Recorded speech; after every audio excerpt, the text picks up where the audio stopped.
Black billionaire hears hotel maid speaking Russian. Immediately asks to see her. The sun slanted across the marble floors of the Andover Regency, a luxury hotel nestled near the edge of Manhattan's Upper East Side. Morning light bounced off crystal chandeliers and glinted on polished brass, as if the building itself had something to prove. For the guests floating through its lobby in tailored suits and custom heels, everything looked pristine, flawless. But for Eliza Ward, crouched behind the concierge desk with a spray bottle and rag, it was just another day of scrubbing someone else's perfection. Eliza moved quickly, head down, back aching, knees raw. Her hands, once soft from piano practice, had grown rough from years of chemicals and gloves that tore by mid-shift. The cart beside her was stacked neatly. Hotel policy dictated order, even for the invisible. Her name tag read Eliza W., but few ever used it. Her mind wandered as she cleaned, as it always did, back to the university lectures she once gave in Moscow, the manuscript she'd left half-finished, the dreams she shelved the day she fled to New York with nothing but a battered suitcase and a child in her arms. English was her third language, Spanish her fourth, but Russian was the first language her mother whispered lullabies in. "Eliza, housekeeping doesn't polish marble during peak hours," snapped a voice behind her. She froze. Samantha Greer, assistant manager, late 40s, power walks in heels, and mastered the art of smiling only when investors were around. Greer's eyes narrowed as they raked over Eliza, who instinctively straightened her back. "Sorry, ma'am," Eliza replied, her voice low and neutral. Greer's lips twitched. "Don't let me catch you loitering again." As Greer strutted away, Eliza inhaled deeply through her nose and clenched her teeth. Her phone buzzed in her apron pocket. She hesitated. Personal calls were forbidden during shift hours, but then she saw the name flash across the screen. Natalia Fedorovna. Her heart skipped. Her old advisor from St. Petersburg. She darted behind a tall column near the service hallway and pressed the phone to her ear. "Allo?" Eliza whispered. "Eliza, Slava Bogu." Natalia's voice flooded through the line. "You're alive." "I've been trying to reach you for months." "I'm here," Eliza said in a rush, switching completely to Russian. "But this isn't a good time." "Listen to me. A new institute is opening in D.C., and they're seeking linguists with your background. I gave them your name." A cough broke through the silence behind her.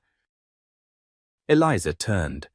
A tall black man in a dark tailored coat stood a few feet away, an espresso in one hand, brow arched. His expression wasn't disapproving, just surprised. Not by the call, by the language. She didn't recognize him, but something in the quiet gravity of his presence made her heart stutter. "Sorry," she said quickly in English, ending the call. "Excuse me." He didn't move. "You're fluent in Russian," he said, voice smooth but firm. Not a question. Eliza froze. "Yes," she replied carefully. He nodded once thoughtfully, then gestured to the front desk. "Your name?" Eliza Ward." He tilted his head, memorizing it. "Thank you." Then he walked away, past the velvet ropes, past the concierge, straight into the executive elevator usually reserved for CEOs, celebrities, and tycoons. Eliza stood frozen. She had no idea who he was, but the concierge did. "Oh my God," whispered Ashley, one of the receptionists. "That was Carter Langston." Eliza blinked. "Who?" Ashley stared at her, like she'd just asked who invented air. "Carter Langston, tech billionaire, owns the Langston Group. Forbes cover, 2 months ago. He's worth more than the entire hotel chain."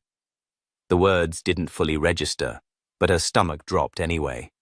Upstairs, in the executive suite, Carter Langston removed his coat and laid it over the back of a leather chair.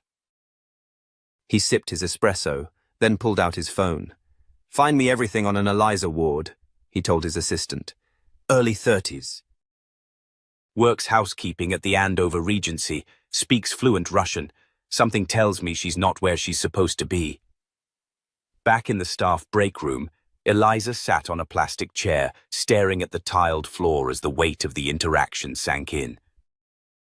She didn't know what she had done, if anything, but she knew from experience that being noticed by someone in power rarely ended well, especially not when you were a maid. 2 hours later, a call came through the staff line. Jennifer, the head concierge, knocked on the break room door, holding the phone with a pinched expression. "Eliza, there's someone asking to see you in the executive lounge." Eliza frowned. "Who?" Jennifer swallowed. "Mr. Langston." Eliza's heart skipped. She stood slowly, wiping her hands on her apron, confused and unsure whether to feel dread or disbelief. "Why?" "He didn't say. Just asked for you specifically." As Eliza stepped into the private elevator, her mind spun with possibilities. A complaint. A warning. Was he one of those eccentric billionaires who made a game out of lifting the little people for sport? The elevator dinged. Carter Langston stood alone in a lounge that smelled faintly of cedar and imported whiskey. His phone was on the table, but he wasn't looking at it. He was looking at her. "You're not a maid," he said. Eliza's breath caught. "I am." "No," he said, shaking his head slowly. "Not really. Not when you switch between Russian and English like a native. Not with that accent." "Not with those eyes." She took a cautious step forward. "Mr. Langston, if this is about earlier, I didn't mean to intrude." "Sit down, Miss Ward." She sat, stiff-backed, perched like a bird ready to take flight. Carter opened a folder and slid it across the table. Her resume, Georgetown. Summa cum laude, Russian and comparative linguistics. Fluency in 6 languages. Research published in peer-reviewed journals. "You're overqualified to be cleaning lobby floors," he said simply. Her mouth was dry. "I applied for dozens of jobs. No one responded." "Because they saw your name, your country of origin." "Your photo." He didn't say immigrant. He didn't have to. "Then I came here," she whispered, "because it paid enough to cover rent." "Barely." Carter studied her. "I'm putting together a multilingual relations team for Langston Global. You'd be wasted in housekeeping." Eliza blinked. "Excuse me? I'm offering you a position, starting immediately." Silence fell between them, thick as velvet. The offer wasn't just a lifeline, it was something more dangerous. It was a door. She stood up slowly. "Why me?" He smiled just slightly. "Because you picked up a phone and spoke with brilliance in a language most Americans can't even recognize. Because you've survived what most people wouldn't last a year through. And because the moment I heard you speak Russian in a perfect Moscow dialect, I realized I'd just found someone extraordinary hidden in plain sight." Eliza's hands trembled, but her voice was calm. "Then I hope you're ready," she said quietly, "because I'm not staying invisible any longer." Carter nodded once. "Good." And just like that, the first fracture formed in the wall that had held her back for years. A wall she was now ready to tear down. Brick by brick.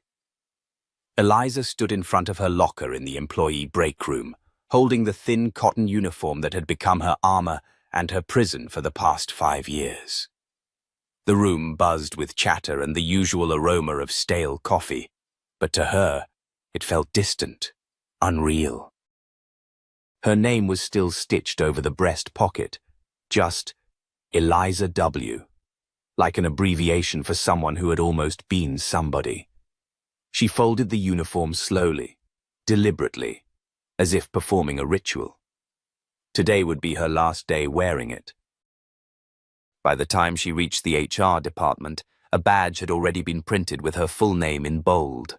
Eliza Ward, Special Liaison, Multilingual Relations, Langston Group. She blinked at it, stunned. The title was too long, too sharp. It felt like a costume someone had accidentally handed her at the wrong casting call. "Miss Ward," said a voice behind her. It was Zoe Navarro, one of the junior HR officers. Young, sharp-eyed, with curly hair pinned neatly back, and a quiet intensity that reminded Eliza of herself at 22. "I've been meaning to meet you," Zoe said, guiding her toward the executive elevator. "Frankly, I saw your file when I first joined. I flagged it, but it got buried." Eliza nodded. She was used to that, being buried. The elevator doors closed, but the feeling didn't. Up they went, past floors she'd never set foot on, guest services, accounting, PR, legal, until they reached the 34th, where sunlight streamed through floor-to-ceiling windows, and the carpet felt like velvet under her shoes. "Mr. Langston is waiting in the conference room," Zoe said. "But before that, I just want to say, it's about time." Eliza turned. "Sorry?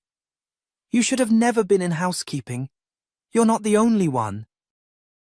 "But maybe now, things start changing." The words lingered long after Zoe disappeared down the hallway.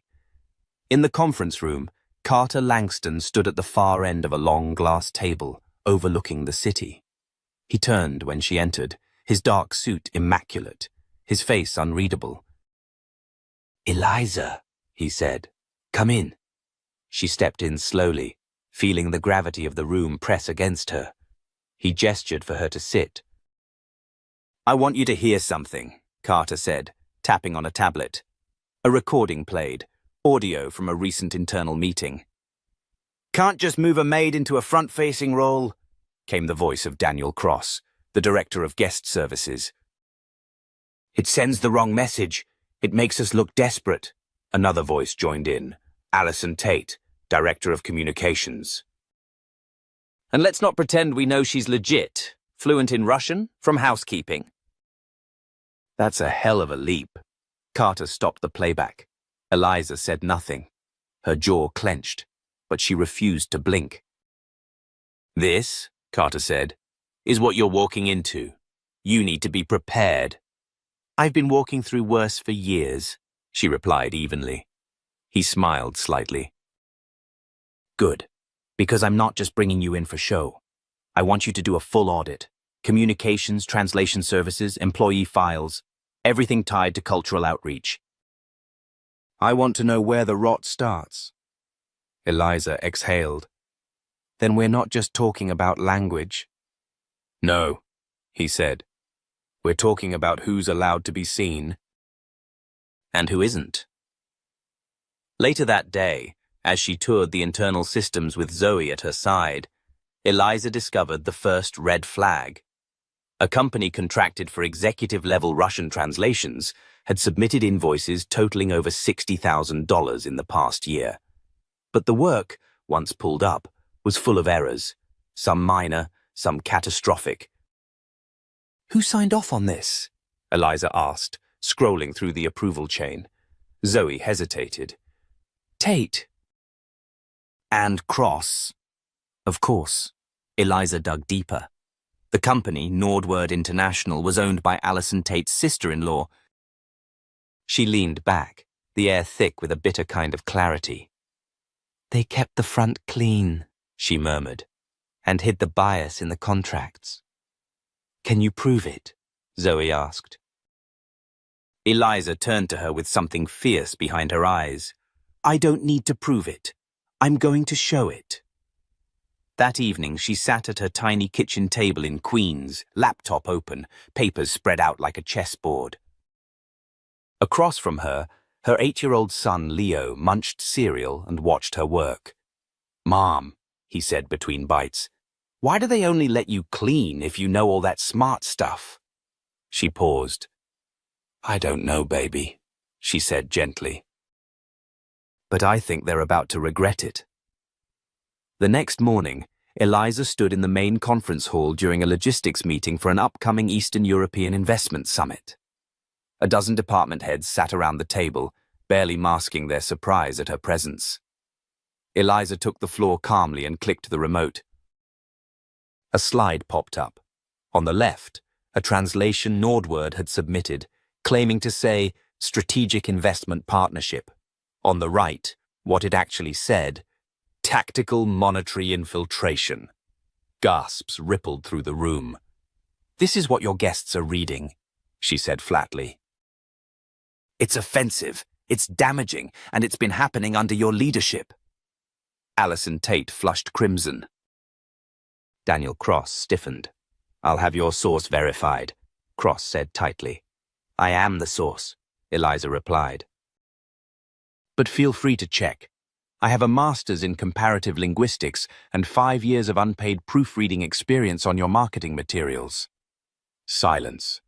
Then Carter Langston's voice rang out from the doorway. "She's not here to be verified. She's here to clean up your mess." He stepped into the room, eyes locked on Cross. "And this time, we're not talking about marble floors."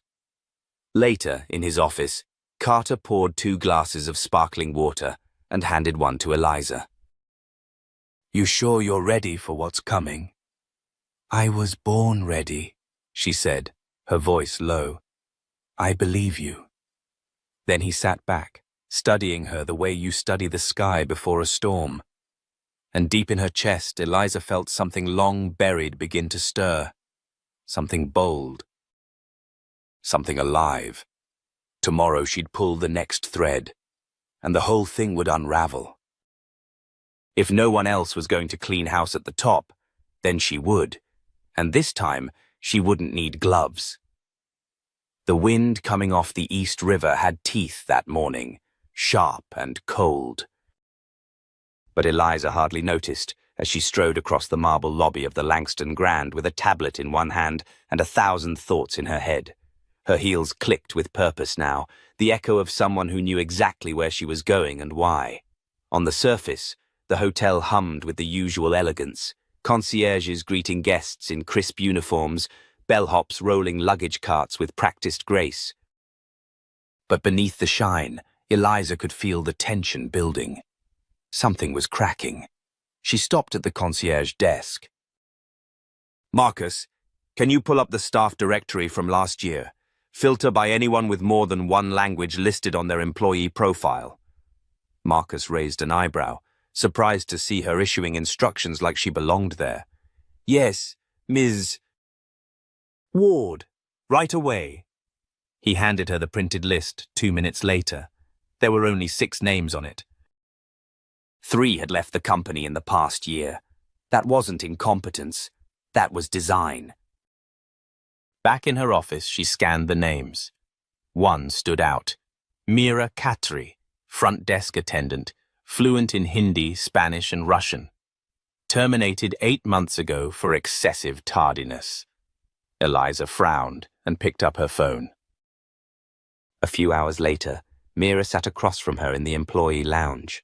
She looked wary, clutching a paper coffee cup like it was a lifeline. "Thank you for coming," Eliza said gently. "I know this is probably the last place you wanted to be." Mira looked around. "Why now? After everything?" "Because I think what happened to you wasn't about lateness. I think it was about something else. And I think you know it." Mira's eyes flickered. Then she sighed. "I was never late. At least not until they started changing my schedule without notice. No one else's shifts were switched, just mine.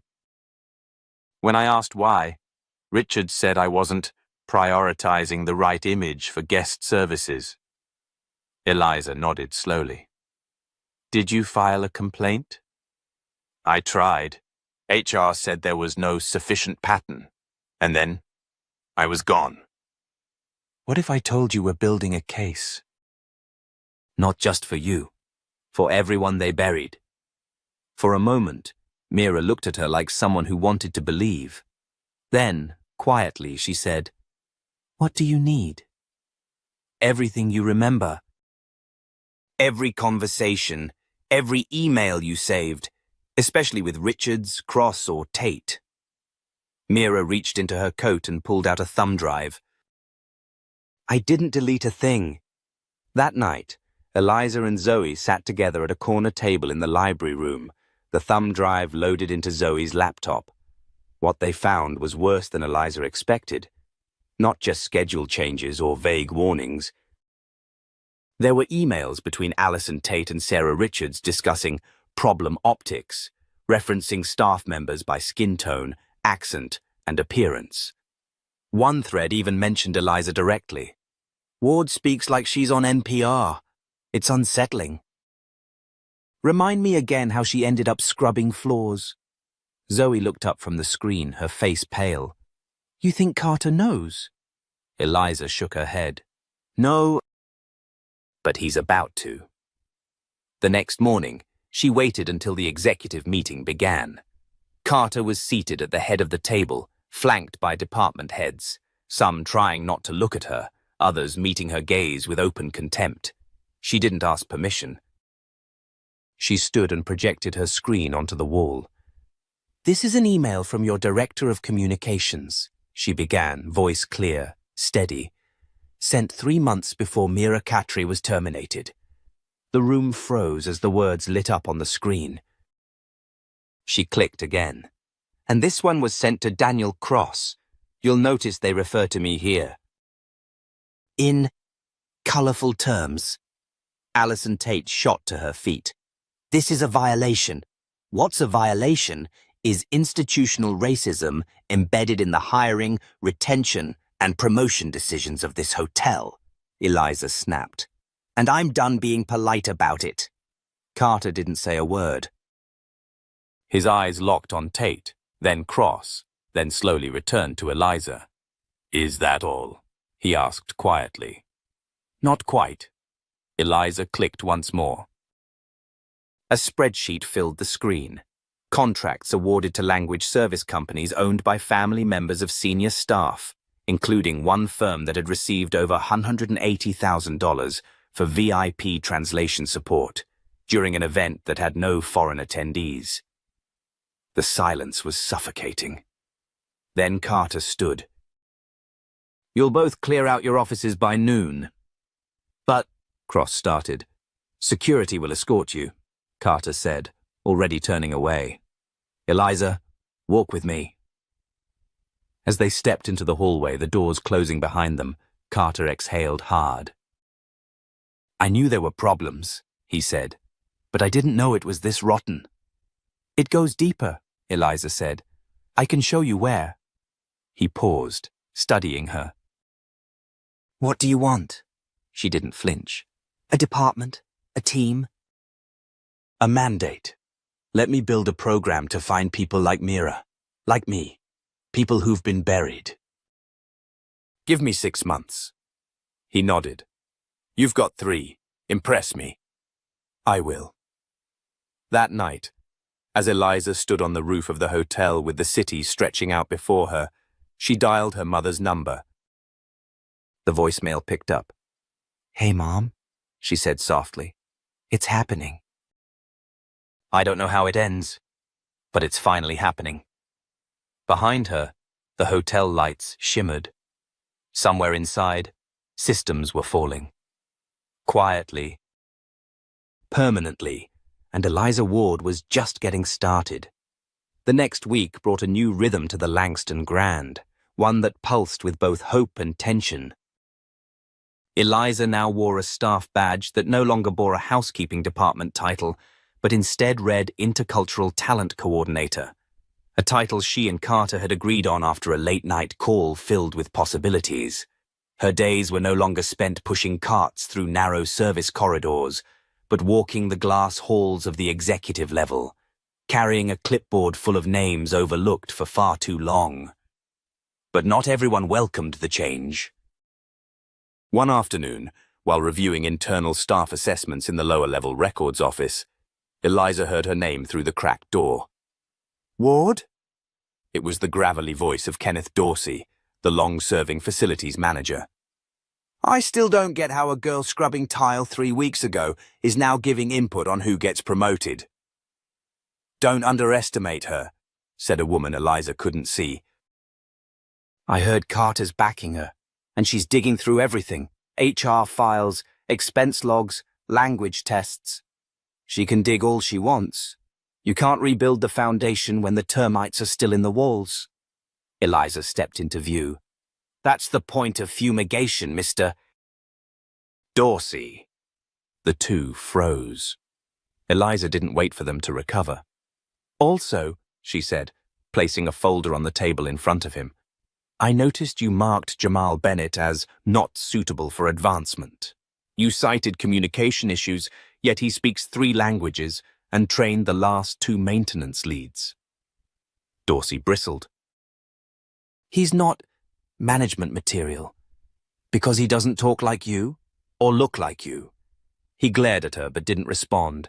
Eliza tapped the folder, then turned and left. Back upstairs, Zoe had already spread a map of the hotel's departments on the wall. Red pins marked terminated multilingual staff. Blue pins marked qualified but underutilized staff. It looked like a battlefield. This place has been bleeding talent for a decade, Zoe said. We're not just fixing hiring, we're reversing damage. Eliza nodded, eyes scanning the pins. And we need allies. That evening, Carter introduced Eliza to Miles Everett, a black billionaire investor and silent partner in the Langston Group. Miles had spent most of his career on Wall Street, but his heart had always been in real estate equity. I heard you speak Russian in the lobby, he said, as they sat in the hotel's top-floor lounge. That's rare, especially from someone cleaning silverware. It was a voicemail from my sister. She teaches in Yekaterinburg. Of course she does, Miles said with a small grin. Carter tells me you're building something bigger than a compliance report. I am, but I need your help. He leaned in. I need access to the off-book contractor payments. The ones filtered through the shell firms. There's something Carter missed. Miles's expression didn't change, but his eyes sharpened. Go on. Eliza laid out her suspicions.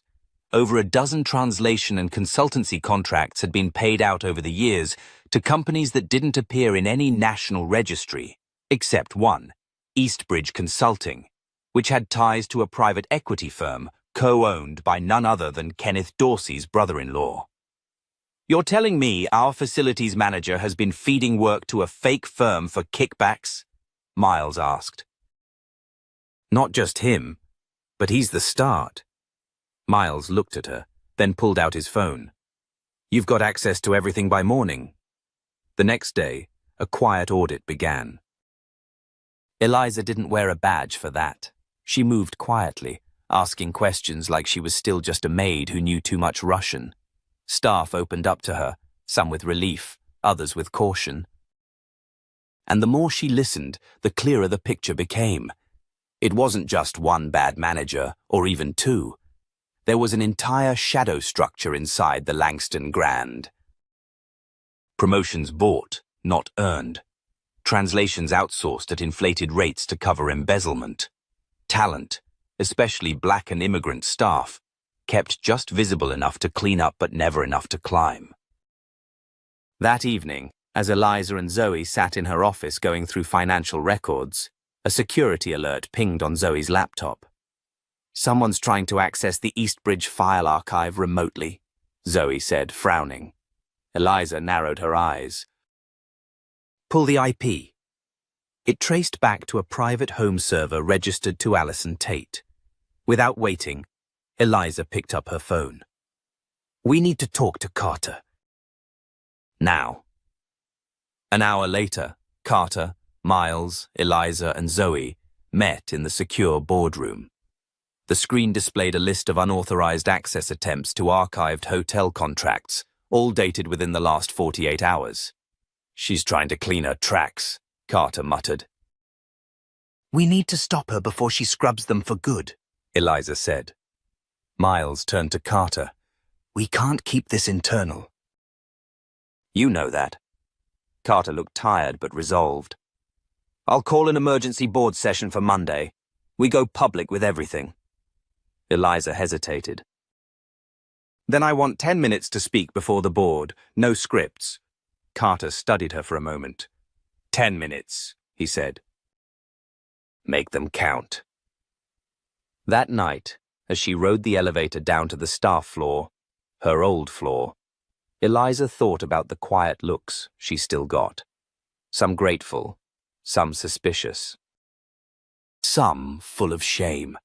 She had started out just wanting to do her job, to finally be recognized for what she was worth. Now, she realized, she was fighting to make sure the people who came after her never had to be invisible again. And come Monday, the truth wouldn't be whispered in Russian anymore. It would be shouted in every language the Langston Grand had ever tried to ignore. By Monday morning, the Langston Grand felt like a pressure cooker seconds before the lid blew off. No one on the executive floor was speaking above a whisper. Hallway glances were sharper, the silence between keystrokes heavier. Rumors had begun to swirl. Emergency board meeting, potential firings, audit findings. No one knew exactly what was coming, except Eliza. She stood in front of the mirror in the staff restroom. Yes, the one she used to scrub on her knees, tightening the cuffs of her blouse, not a designer label. Not tailored, but clean, crisp, and chosen with purpose. The same outfit she wore to her last university interview before being turned away because, "We're not sure your background fits the culture we're cultivating." She looked herself in the mirror and whispered, "They're about to learn what culture really means." In the boardroom on the 35th floor, the hotel's top brass gathered. Shareholders, executives, legal advisors, PR reps. Carter Langston entered last with Miles Everett by his side, but it was Eliza who drew every eye as she walked in confidently, carrying a slim binder. One of the board members, a balding man in a pinstripe suit, leaned toward Carter and murmured, "Who is she again?" Carter didn't blink. "The reason you're still in business." Eliza took the floor. "I won't take much of your time," she began. "Just enough to show you what was buried underneath this hotel's luxury polish." She clicked a remote. The screen behind her lit up with a timeline. Names, figures. Screenshots of wire transfers to Eastbridge Consulting. Fake invoices. Overlapping IP addresses. And finally, a chart showing employee promotion statistics by ethnicity and gender over the past 10 years. No department showed a lower promotion rate for qualified candidates of color than housekeeping and facilities, she explained. Yet it has the highest number of employees with advanced degrees. She flipped to the next slide. Internal rejection emails stamped with phrases like "not a cultural fit" or "lacks polish," side by side with resumes showing fluency in multiple languages and Ivy League credentials. And while that talent was pushed out, contractors with zero relevant experience were paid triple the market rate. Some of them, as you'll see in this signed affidavit, are relatives of current department heads. The room rippled with murmurs. One board member finally spoke. "And what would you propose we do with this information?" Eliza looked at Carter. He nodded. Her voice didn't waver. "Full investigation.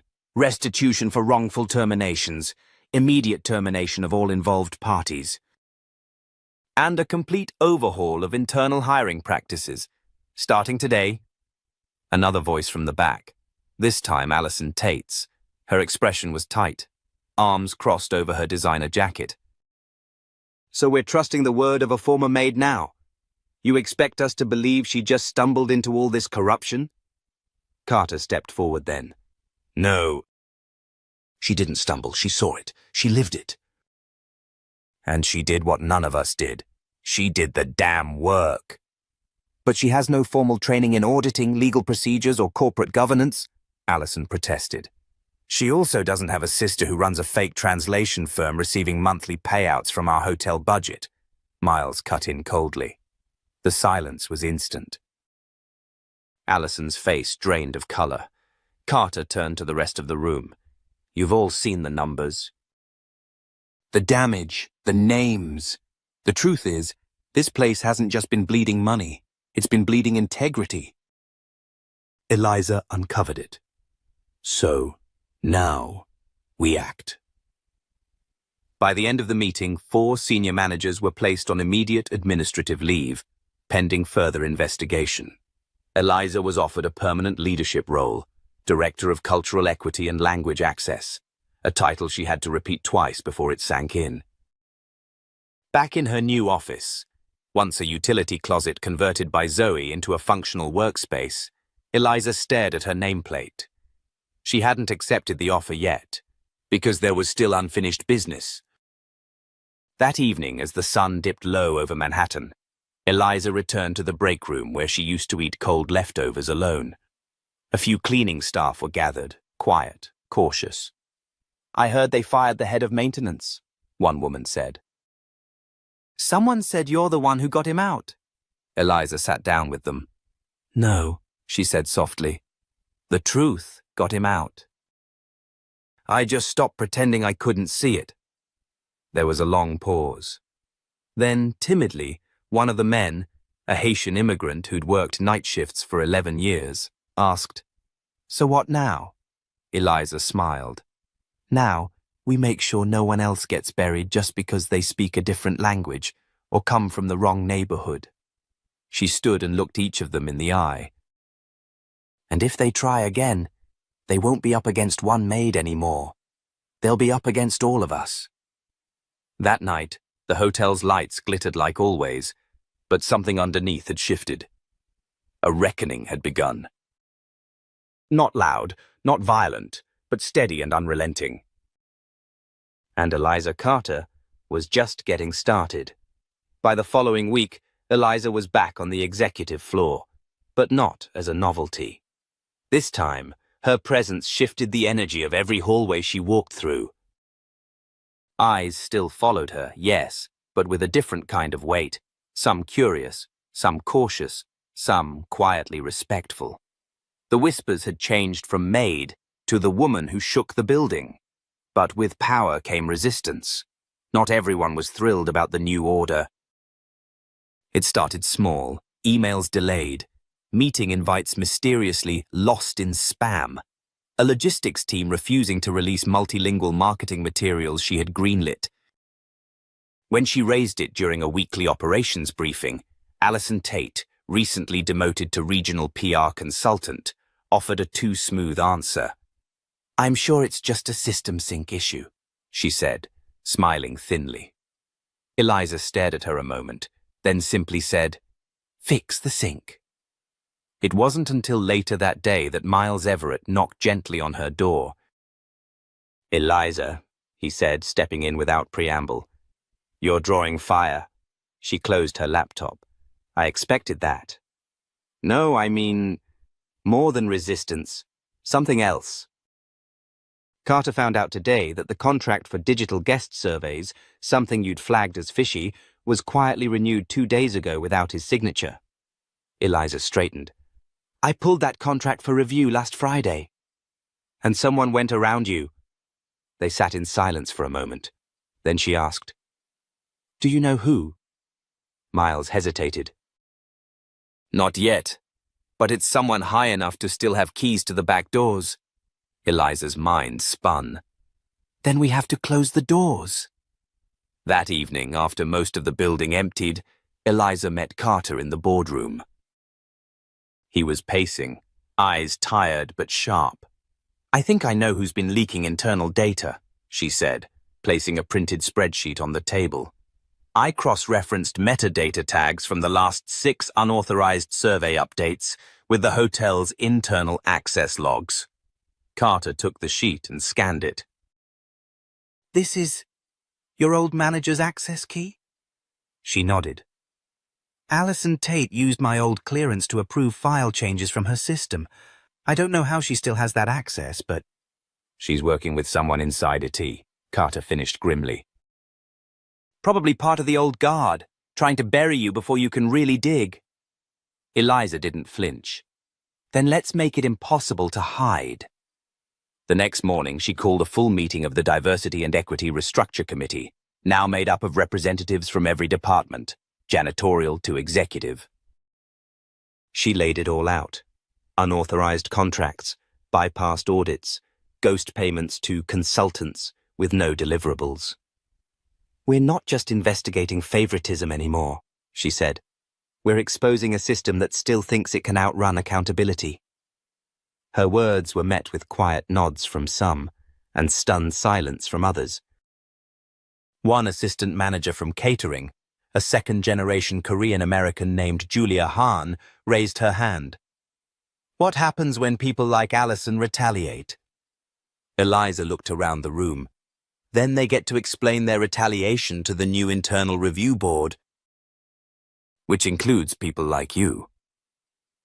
That same afternoon, Carter took the floor in a surprise company-wide address. We've rooted out a portion of the problem, he said from the podium in the Langston Ballroom. But systemic rot doesn't end with a few firings, which is why I'm implementing a formal whistleblower policy, protected channels for reporting discrimination, and full transparency on all vendor and hiring contracts moving forward. He gestured toward Eliza, who stood just off stage. And starting today, Dr. Eliza Carter will head the newly formed Office of Internal Accountability.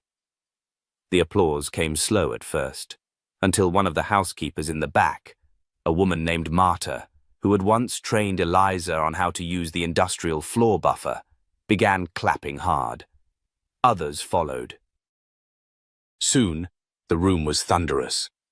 But in a small, darkened corner of the conference balcony, Allison Tate stood with her phone pressed tightly to her ear. Yes, she whispered, voice clipped. It's worse than we thought. She's not just a threat to our department. She's about to dismantle everything we built. Then we strike first, the voice on the other end replied. Find something on her. Anything. I want her off the board by the end of the quarter. Eliza had no idea yet how deep this war would go. But as she stood backstage and looked at the faces of those finally being seen, the janitor with 3 degrees, the front desk clerk who taught 5 languages, she knew one thing with certainty. This wasn't about a promotion anymore. It was about the kind of legacy no one could erase, and she was ready to fight for it. Eliza sat alone in the glass-walled office that once belonged to the director of operations. The city buzzed far below, but inside, it was quiet. Too quiet. A storm was building, and she could feel the pressure in her chest. That morning, she had received an anonymous email. Subject: Thought you should know. Attachment: 2 files. One was a scan of a job application rejection letter from 7 years ago. The other was a screenshot of an internal memo, redacted but still damning. It wasn't the content that made her blood run cold. It was the implication. Someone had been digging into her past, and they weren't being subtle about it. She clicked through to the hotel's internal system and checked access logs. One stood out. Someone had used an admin-level credential to access archived HR records. Records from when she first applied to the hotel under her real name, Dr. Eliza Sokolova. No one was supposed to know that anymore.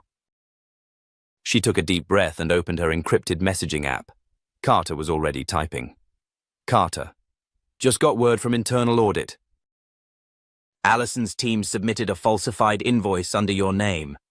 Eliza: They're trying to frame me? Carter: Worse. They're saying you used a fake identity to get your job. Eliza: So they found Sokolova. Carter: It's spreading. Someone tipped off the press.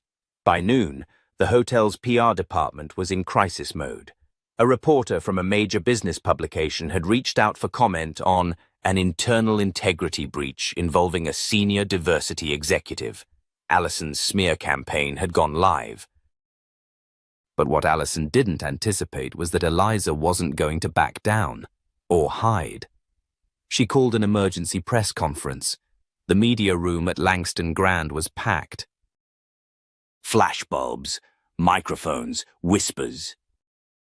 Eliza walked up to the podium in a crisp grey blazer, her badge clipped to the lapel, still bearing the name Eliza Carter, but that wasn't the only name that mattered today. Some of you may have heard rumors today, she began, voice steady.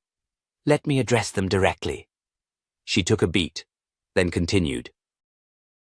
My birth name is Eliza Sokolova. I earned a PhD in applied linguistics from NYU. I changed my surname after my divorce from a man who made it his mission to control not only my personal life, but my professional trajectory. A gasp echoed through the room. When I applied to this hotel system 7 years ago under my married name, I was rejected, twice, despite my credentials. So I took a different job, housekeeping. It was honest work. I made beds and scrubbed floors, and I watched as people with fewer qualifications were hired above me again and again. Her voice didn't shake. If anything, it grew stronger. They say I used a false identity, but the truth is, I used my legal name. What I didn't use was privilege or connections or lies. I got here because I spoke 6 languages, because I corrected a multi-million-dollar mistake, and because I refused to stay quiet. The silence that followed was absolute. From the corner of the room, Carter stepped forward. We've concluded an internal investigation, he said. The fraud claim is baseless. Dr.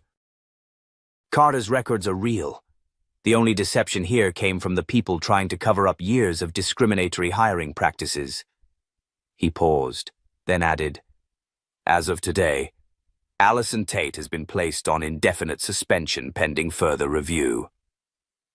Reporters exploded with questions. Back upstairs, Eliza collapsed into her chair, heart hammering. Miles appeared in the doorway. You just dropped a nuclear truth bomb, he said. She laughed, but it was shaky. Yeah, well, it was either that or let them control the narrative. He stepped closer. You've already changed more than this place was ready for. That evening, as the sun dipped behind the skyline, a knock came at her office door. It was Marta from housekeeping, holding a bouquet of hand-picked wildflowers and a folded card. We all signed it, she said, voice soft, for standing up. Eliza took the card, opened it, and saw a dozen names in different colors, different handwriting, different stories. We see you now, it read. And for the first time since her name hit the headlines, Eliza felt something deeper than relief. She felt seen. The boardroom buzzed with quiet anticipation. A few days had passed since the press conference that shifted the foundation of Langston Grand, and Eliza's name was now known not as an allegation, but as a declaration. No longer Dr. Eliza Carter in the shadows.